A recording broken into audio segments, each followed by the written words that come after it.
museums are built to house a collection. Yeah. When you visit here, the house is the museum. We removed the wall because we knew it wasn't original, and we discovered the original fireplace. Women were taught to read because they wanted them to read the Bible, but they weren't taught to do math. The boys were taught math. The house was originally this wide. In about 1801, a doctor came and bought the property, and he added on this side of the house. We consider this to be the first doctor's office in Yonkers. His practice extended up to White Plains and to the bottom of Riverdale. It looks like it might have been broken, but actually it's called a bleeding bowl. Sherwood House is an example of keeping in touch with the past so that we can better reflect on what we're doing in the present. This is the Sherwood House, located in Yonkers, New York. It is one of the last remaining pre-Revolutionary War farmhouses in the greater metropolitan area and the second oldest building still standing in Yonkers. Its history dates back to 1740, when Thomas Sherwood constructed the house against a hill to make use of the available farmland in the area. Sherwood House was purchased in 1801 by Yonkers' first physician, Dr. John Ingersoll, who treated patients all over Westchester County. It would go through several ownerships before being sold in 1834 to retired businessman Frederick Weed. Sherwood House would remain in the Weed family for the next 89 years. After the Weed-Hicks family, Sherwood House became the Royal Farms Tavern and eventually Yonkers' first Italian restaurant, the Royal Farms Restaurant International House.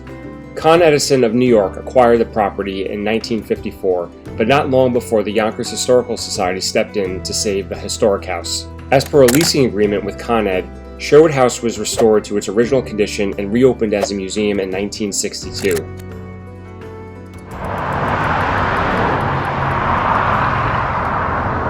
What's going on, guys? I'm here today at the Sherwood House, which is the second oldest house in Yonkers. It dates back to the pre-Revolutionary War period. It was constructed in 1740. And yeah, I'm here to take a tour and check it out. I've never been here before, so let's see what they got going on. The house is the museum. Okay. Some museums are built to house a collection. Yeah. When you visit here, the house is the museum. Right. Which is why we call it a house museum. And the house was originally a tenant farmer house. A man named Thomas Sherwood came from Connecticut and rented the farm. And they paid rent once a year, which meant that they had to make money during the year to save up for rent. So it was a working farm. Right. But there was nothing here. Tuckahoe Road was not called Tuckahoe Road because there was no town of Tuckahoe yet. It started out as an Indian trail, and George Washington asked the town to enlarge the road, which was then called Eastchester Road because it went from Yonkers to Eastchester. Okay. So his army could march by it to a battle over there in Eastchester. And but Washington never stopped at this house. He stopped in a lot of places, but not at Sherwood House. So the house really saw all these wars going on outside the country and inside the country, and has survived. It's always been a part of the Yonkers community, and we continue. The Yonkers Historical Society maintains the Sherwood House as a museum open to the public, and we're private, so we have to do a lot of fundraising, but it's our commitment to keep this as a monument to what life was like in this county and in the town of Yonkers, and Sherwood House is an example of that. You'll see on the inside it's a unique experience to view what life was like in the 1700s. The original part of the house combines two architectures. The slope of the roof is a very Dutch feature, and the inside of the house, the layout is very English. Okay. So even in the 1700s, people were combining architectural styles, and it's set into the side of a hill so that it's protected on one side.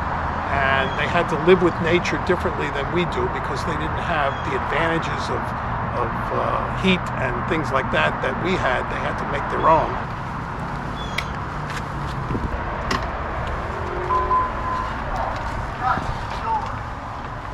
Wow.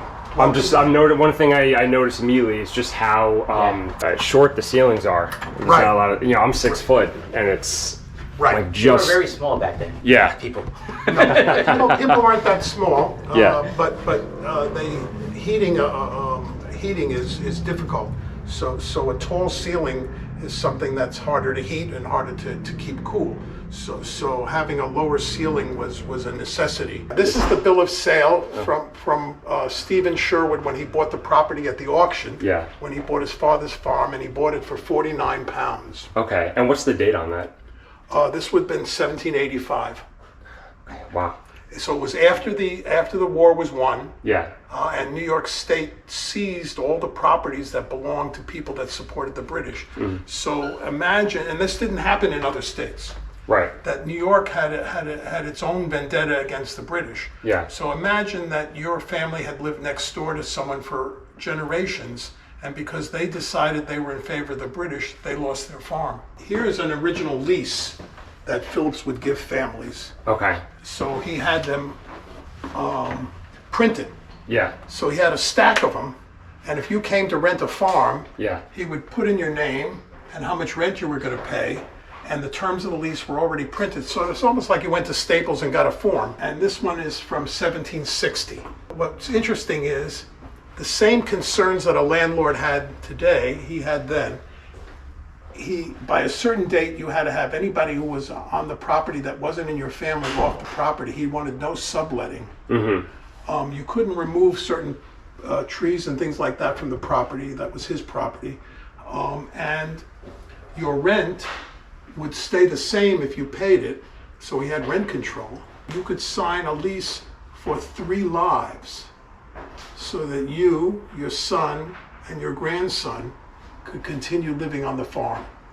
So, now that we don't really view where we live as that permanent, Okay. it shows you what the values were in those days. Sure. People were going to stay put. Sherwood House is landmarked.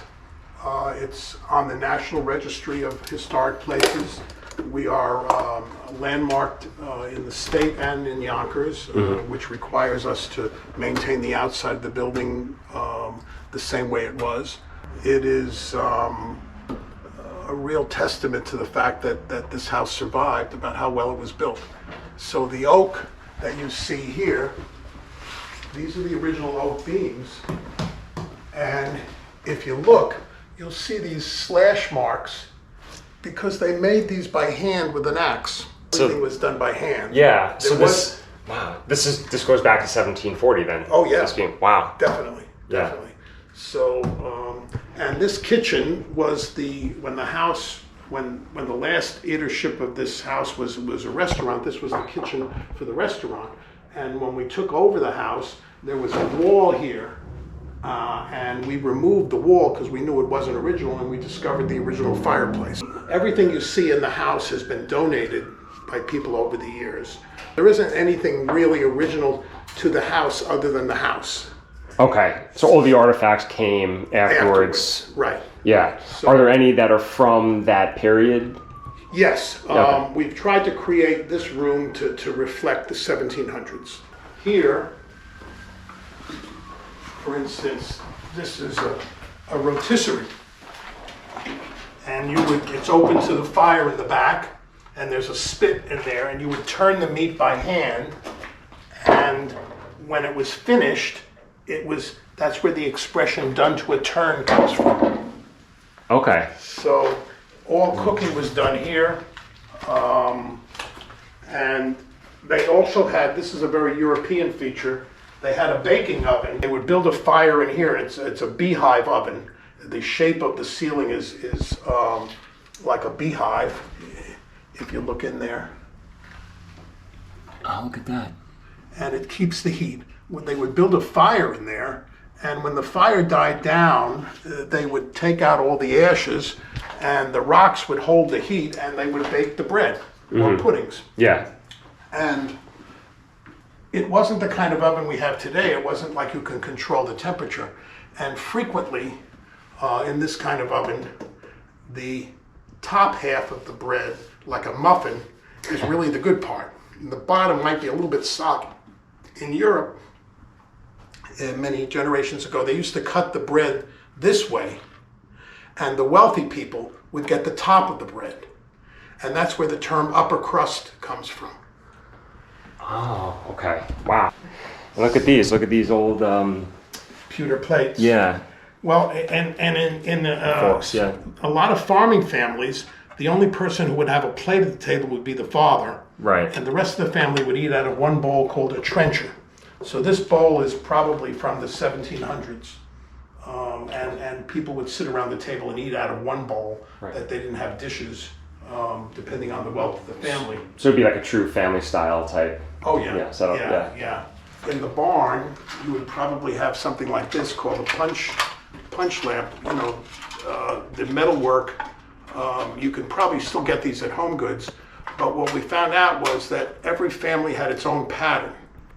So at night, you would know who was coming if you recognized the pattern.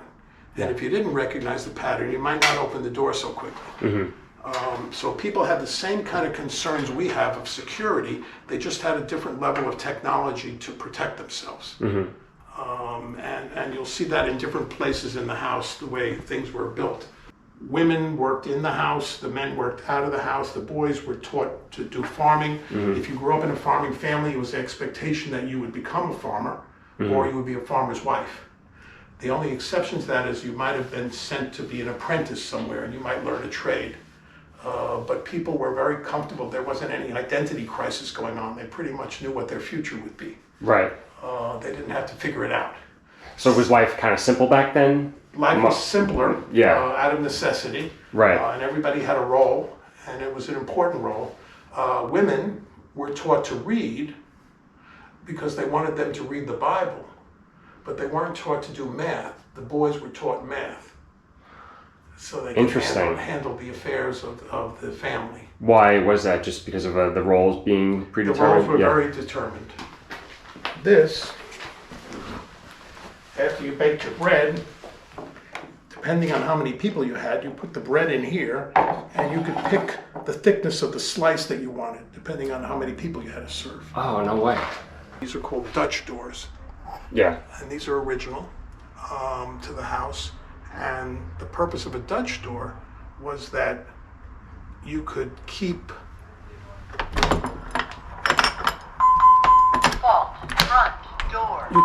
children inside mm-hmm. and animals outside, and also let in air. Right. So the house was originally this wide when it was built. In about 1801, a doctor came and bought the property, and he added on this side of the house for his practice. And Dr. Ingersoll would see patients here, and he built a patient door. So this was his home office. Oh, wow. So again, the concept of home office is not new now that everybody's working remotely. But patients wouldn't come into the house. They would come in through their own door. We consider this to be the first doctor's office in Yonkers. And his practice extended up to White Plains and to the bottom of Riverdale. And if you think about it, if you needed the doctor, you would have to come get him because there was no way to call him. So you'd have to travel here by horse or carriage and, and come get him and bring him. And what distinguished Dr. Ingersoll was he did not believe in bleeding, which was the main treatment modality for centuries. Oh, wow. Okay. He believed in herbal medicine. Yeah. And he believed in health, in healthy habits and eating correctly and rest. So he would diagnose what was wrong with you and go to the garden that he had where he had certain herbs, and he would make up some sort of concoction based on what he thought was wrong with you, and it would be like a paste, and he could put the paste on something like this, and when it hardened, he could push out pills.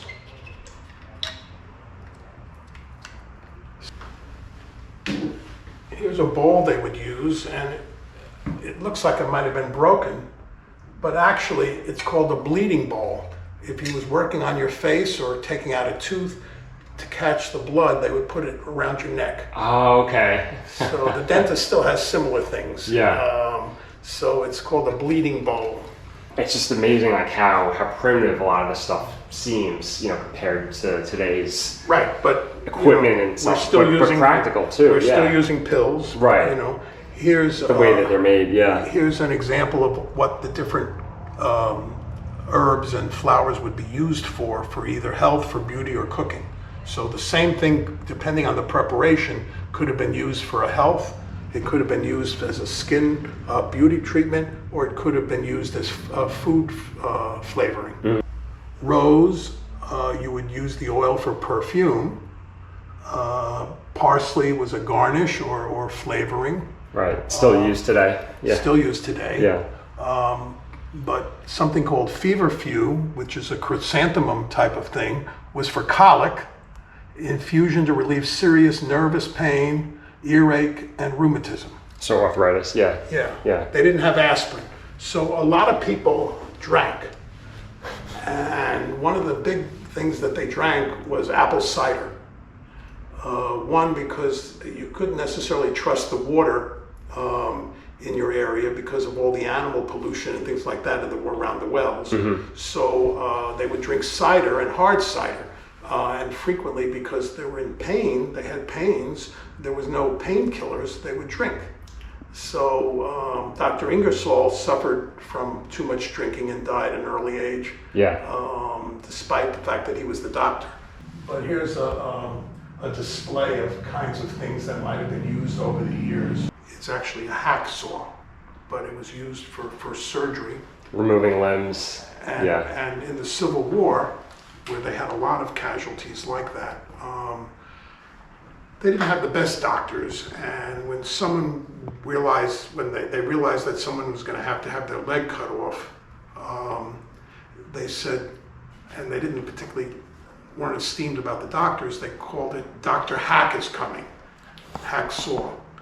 So hack became synonymous with someone who's not very good at their job. Okay. So that was the origin of the use of the word hack. Right. It came from the Civil War. No way. Like I said, you'll learn a lot of little things. This room we call the milk room. When you're here, you're actually underground. This is under the hillside right now? Under the hillside. Okay. So it's cooler.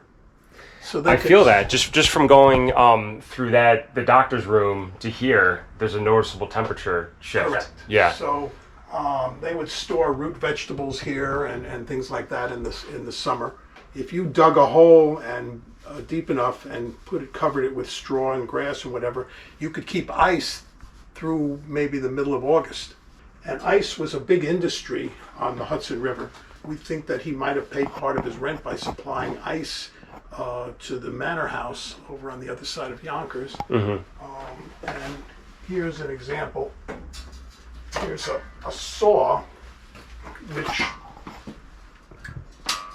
because of its size and weight, you really couldn't use it other than up and down. And they would cut ice with it, ice cubes. Here's a picture of people using that kind of saw. Oh, look at that, yeah. To cut ice. That's funny. Like, so a washboard? My mother had one of those when I was a kid, and I never thought of that as being old. Yeah, oh, look at that. Well, there was no refrigeration. And refrigerated ice boxes were prevalent probably into the 30s. In Manhattan, people were still getting ice for their ice boxes. Mm-hmm. The electric refrigeration started then. Right. GE probably was the first, but here, of course, in the 1700s, there was no refrigeration. So storing food, preserving food, salting food, keeping it, drying it out. Yeah. All things were things you had to learn to survive. Okay. Particularly for the winter when you wouldn't have a source of food. Yeah, it's like a lot to take in too. Oh yeah. Just all the it's a waffle maker. Yeah, for this fits on top of a stove, on a classic wooden stove that comes up like that. Yeah. This was made to fit on top. You can't go camping with this; it's too heavy. Right. So this would be in the house. Griswold is an old iron. People want Griswold frying pans when they find them, but this would fit on top of that potbelly stove. Yeah. And you could, make waffles. So Again, the house was originally this wide, and when we come up the stairs, you'll see there was the remains of a window here. So this was the side of the house. Okay. And now, I told you we were on the side of the hill, so when you come up here, you're now ground level Okay. in the back of the house.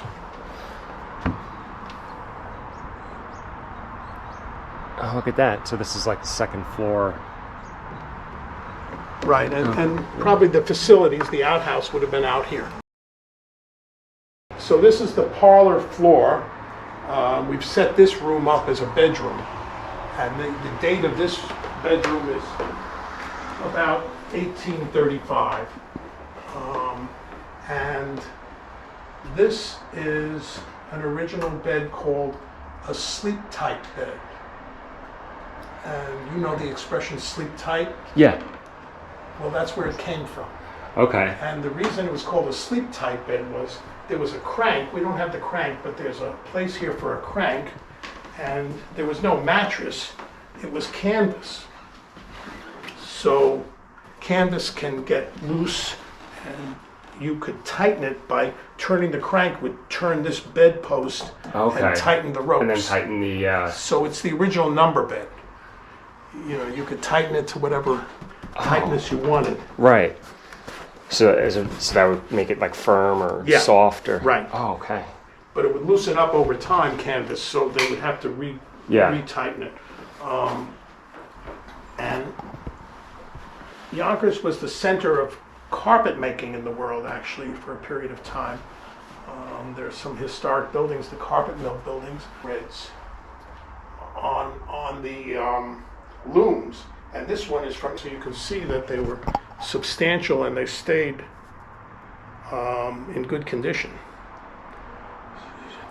And people would sleep with night clothes because it was cold, men and women. This was called a kutcher, and you would have a feather bed mattress here on top, a goose feathers, and to make it smooth, you would use this to smooth out the bed. Here's some things that people might have had to use. This is interesting. It's actually an iron, and it's got a certain triangular shape here. You would heat it in the fire, and you could make pleats in your collar. So women would have a pleated collar. Okay. You can't even guess what this might have been, but people wore very nice leather gloves, kid leather gloves, and if they get wet, you wouldn't want them to dry without being stretched. So it was a finger stretcher. Oh, okay. Here's something we still use today, but we have plug-in versions. Yeah. It's a hair curler. So you would heat it in the fire, and women could curl their hair. Oh, very cool. Hair curler, yeah. This is called a darning egg. You would take something with a hole in it, like a sock, you'd put it over the egg, and you would reweave with thread to close up the hole, because there weren't stores to go buy new socks. Yeah. So things got repaired in those days. They didn't get tossed or recycled. Here's something that everyone knows what it is. It's a shoehorn. Shoehorn, yep. But the reason it comes from that name is that it's made of horn. This is from an ox. So a shoehorn, we've lost why we call it that. But it was called a shoehorn because it came from horn. Everybody knows about fans, but there was no dentistry really in those times. And when women were courting, trying to find a husband, someone they were interested in, they might have a green tooth or a missing tooth or whatever because of dentistry. So they would talk behind the fan while they were courting. And as soon as they were finished, they would close up the fan and smile with their lips, but not show their teeth until after they were married. Oh, Then the fan would go away. And I always thought that was because they were hot, They were covering up their dentistry. That's only now. Yeah. So, Because now they don't care about the teeth. Yeah. I'm just showing you. Here's an old comb, but it's made from one piece of wood. Okay. Oh, and so each tooth is individually carved. Yes. Yeah. From one piece look of at that. wood. Yeah. So When that breaks, it really sucks. A lot of work went into it. and this would have been, Yeah. this was a purse actually, a small woman's purse, and you would wear it on your belt, and you could put a couple of things in there, and it was really to show that you had something of value. Mm-hmm. So they didn't have labels like Lau for Rent or whatever, so they wanted to show off that they were worth something. Yeah. So they would wear something fancy, and it would look like you could put a gold coin in here or something. So everybody had the same desires that we have today to look good and prosperous and fashionable. This would have been a shaving mirror. You had Okay. candlelight, you could look. A pitcher and an ewer for washing up. Mm-hmm. Wash table. So here's another feature that we found in old houses. The bedrooms are upstairs and they're not open to the public because of fire laws. We only have one entrance up and down, so we can't have people up there. But what we found in old houses is that they were good carpenters, but the steps are irregularly height, because we felt it was a safety device that someone breaking into the house at night would trip on the stairs because they weren't even. If you lived here, you would know the stairs. Right. So it was, again, that safety concern that we still have, Yeah. but their way of dealing with it was at the level of technology that they could have. Right. You know, so we just built on their... Building uneven steps Right, to. right. And I find in general, we're not any smarter than they were, we just know more. Yeah. So again, this would have been the front entrance to the house for guests. They would have come up the side of the house into the porch, and this would have been the front door. So guests would come in here, and Okay. they would be escorted into the parlor room. And this is probably the fanciest room in the house. Notice there are more panes on the window. Mm-hmm. And the fireplace is sort of a Georgian, nice fireplace mantle. And, you know, they would display whatever valuables they had, if you have it, flaunt it. Mm-hmm. Here's an example of what it would have been like. The seat cushion is called a poof in those days. And the chair would have been made in America. But because the fabric would have been French and imported, the chair cushion cost more than the chair. The mail there is postmarked 1891, so you might want to see that. Yeah. I want to see. Now this, The top one.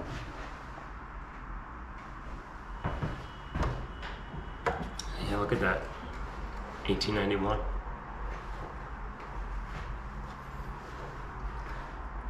I wonder if that mail ever got where it was supposed to go. Probably not. Okay. this was a travel desk, and it's very outfitted. If you were an accountant or lawyer, someone who had clients, you might take it with you when you go to visit, and it would have everything you needed: pens, paper, notebooks, address books, whatever you need, a calendar. And what I like about it is it's actually one piece of furniture. Oh, cool. Yeah. Look at that. So you just carry the whole thing. That's like the first laptop. It is. Almost. That's what I always call Yeah. I it. was gonna say. It's Yeah. the first laptop. Now, we know this room was added on after the doctor had built his, because if it had been built at the same time, it would have been level with this floor. Mm-hmm. But he obviously built his doctor's office without thinking that there would be something over it. Mm-hmm. So they had to raise it up. So the reason we know this was added on later is that the heights don't match. And here is a copy of the map that was used at the auction when all the different farms were sold. So when Thomas Sherwood he went to the auction and bought back the farm at the auction. And it shows you the extent of the Phillips family. You know, the map went down to the bottom of Riverdale, up to near the top of Westchester. This is the Bronx River, and this is the Hudson River. So he owned probably not quite a half, but almost a half of Westchester belonged to the Phillips family. So the Victorians were very showy. If you had it, flaunt it. Here's a stereoscope, I actually have one of those. which, if you look, it's 3D. You have to adjust it sometimes for your own eyes. Oh yeah. Look at that. So So they knew how the eye worked. yeah. So when So it wasn't just Steven Spielberg.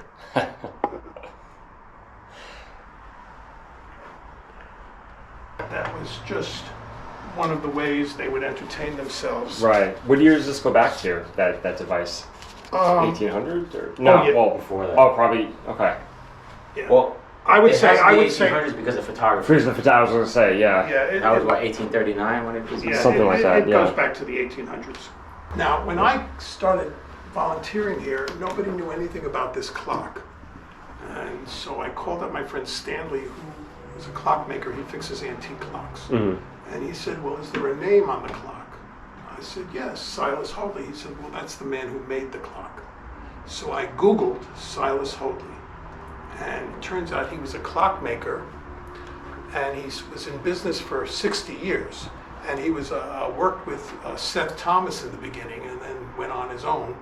And both of the Seth Thomas is still a clock company that sells clocks. But I didn't know. So I didn't know whether this clock was made at the beginning of the 60 years or the end of the 60 years. And my friend Stanley told me to open up, move the top of the clock, and tell me what I saw. And when I looked, all of the gears inside are made of wood, not metal. So all those little gears with the sprockets on it, and Yeah. everything is wood. And he says, I know how old the clock is. I said, how do you know? He says, well, during the War of 1812, the British had embargoes on America, and we couldn't import copper. And they used copper to make brass. So they couldn't make brass. So American ingenuity, they decided to make the clock parts out of hardwood. So this dates back to the War of 1812, Right. and shows about history that there was a reason the embargo caused them to have to come up with a new kind of mechanism. Right. So they settled on wood. Right. That's cool. Just this one clock shows a lot about American ingenuity, about the American economy. It shows that embargoes never work, even though we continue to use them. We try to embargo Iran, we try to embargo Russia, and it hasn't been all that effective.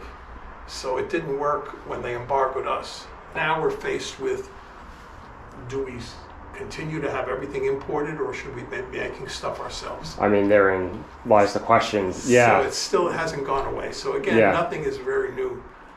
Issues still the same. Yeah. Here are some pictures of the house when we first opened it. This was the dedication ceremony, when the day that it opened. Yeah. 62 was delayed by This the was highway when the act. flag was donated by the Daughters of the American Revolution. So the museum still wasn't open for another 30 years after this. This was the opening day again. A lot of those people had volunteered for many years after. We constantly have to fundraise to keep up with maintaining the house. We're having major work done on this side of the house, on the outside. Could I ask, like, where's the main source of fundraising come for? Well, we have membership, Okay. members' dues, we have donations, and we also apply for grants. So we do get some money from the Yonkers government, whatever, but We also have primarily a dinner gala every year we have where people we pay have lots functions of where money we to try to donate raise and stuff. money. Oh, okay. Yeah. And It's a good fundraising dinner. Yeah. but it's always a struggle, and but it's private, you know. Right. And it's not a state museum, so we have a lot at stake here. Right. In this museum, trying to keep it up, and we. Because think we're we a do good. non-profit organization, basically having to take care of a three-structured property. So here are some artifacts in this beautiful case, and Some the good one stuff in that's there. of real interest is that slipper there, that bedroom slipper, actually belonged to Martha Washington. George Washington's Yep. wife's slipper. Yes. You can see very she cool. gave it Yeah. to one of his soldiers. One of his officers on his inner detail Captain- that she had Captain seen a Levi lot. Holden. She gave him a pair, but it turns out she gave away her shoes. People really wanted a souvenir from the First Lady. So it wasn't all that uncommon for her to give away shoes that she wasn't wearing anymore. Right. But the pair of shoes was handed down in this family, and eventually one side of the family took one shoe and one side of the family took the other shoe, and the side that had this shoe donated it to Sherwood House. Yeah. So That's no longer the only thing of interest in this cabinet. Since I've been in the archive room, now that I'm the archive committee, I found other things down there. This ribbon here was worn when Abraham Lincoln was assassinated. Everybody wore this ribbon as the train rode past Getty Square on its way to Illinois. And that book back there is a Bible belonging to Benjamin Weed, which was a family that owned this house longer than anybody. And that Bible predates the time that they lived in this house. It's 1779. And they moved in here in the 1800s. Yeah, so just 3 years after, So that Bible is directly connected to the history of this house, and it's older than the time that the family was even in here. So we have a collection of children's toys. Every girl would make a sampler. They called it a sampler. And they would demonstrate the different stitches that they knew how to make. So these are frequently, you see them in auctions because they were real family pieces. Margaret Grossbeck's sampler, made in the year of our Lord, 1825, in the 12th year of her age. And it was sort of the coming out for a girl to say that she was ready to become a woman of the house, that she could demonstrate all of her stitching ability. This is probably from the 1920s, I would imagine, but it's by Bissell, which is still a company. That's vacuum, yeah. It's a carpet sweeper for a kid, kid size. Right. But they still use these in Yeah. movie theaters because they don't make noise. Yeah. Yep, yeah. I used to work at a theater way back in college, so that was, yeah. This suit of clothing is from 1865 and actually would have been for a boy. Boys didn't get pants until they were toilet trained. Okay. I think breeched might be breeches, maybe breeched is the expression, but Yeah. Everybody wore little dresses when they were young, and it made a lot of sense because if you had to change the diaper, you didn't want to have Sure. pants. Here is an example of, these are very old shoes. But again, there was no left or right. And your foot would begin to mold the shoe, so you would know which is which.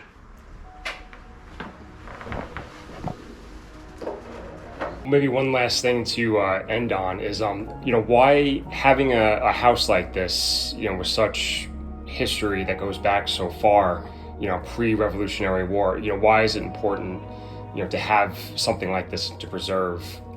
Sherwood House represents the community of Yonkers from a very early time. Because it was lived in by successive families, it really shows you the changes that went on in Yonkers as it developed into a community that it is today, which is now the third largest city in New York State. Sherwood House is an example of keeping in touch with the past so that we can better reflect on what we're doing in the present. So preserving Sherwood House through the Yonkers Historical Society really gives a lesson to young people that come here of the value of what went on before and keeping it and honoring those traditions and understanding what people went through, because it gives you a better appreciation of how you should behave in the future.